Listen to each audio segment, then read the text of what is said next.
different game, you know how we are a big team. There's a lot expected from Mbabane Highlanders coach. So now we'll take that through the consider the game. Singavusela nje endlini esingacala ngakho ukuthi emalungiselelo ale game asetulu kakhulu ezimbabane Highlanders. We are well prepared against Zulu United. It's a strong side. The position labakuyo ku league ayisho lutho when it comes to sokudlala knockout. Nase kuyi knockout sengile munye umdlalo akusafani njengako league. It's round 2. Now round 2 sekunyene kutoshintsha futhi again because sikhonile kubadla ku round 1 and eZimbabwe Highlanders siphindze saqhubeka sa drawing board sahlala phansi salungiselela for this match ku round 2 ukuthi singakhona ukuthi sibancobe kanjani. Coach, khona abadlali besawukhatha ukuthi bangabi khona one in Toronto from right. Yeah. One of my key players akho and now intensive coach. Now sending things in the logo. He's stressed in our it's just an approach to big men without coach. Yeah. As Zimbabwe Highlanders, we have a lot of players as Barrich still, and we have good midfielders.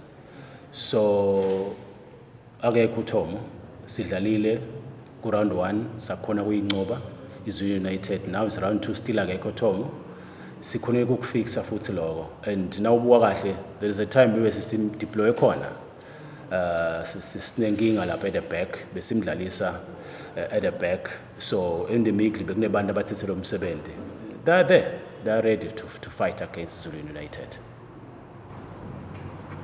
Your approach as a coach for the game, is it different from the last week game, or you are taking this game? It's a different one. It's a knockout. The pressure ikona.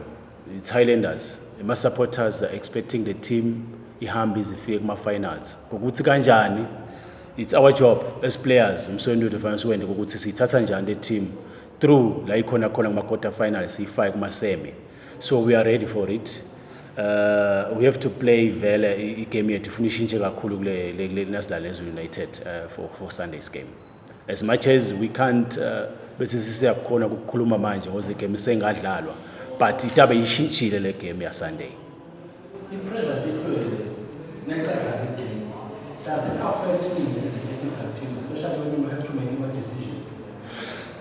No, it's affecting Jawo. Fans are always like that. Baneliso labo lababona ngayo lapha eTulu because they're supporting the team. Thina sibe neliso esinalo la phansi in ground with the players. Satana ngcono thina with the players. Lesisuke silapha phansi.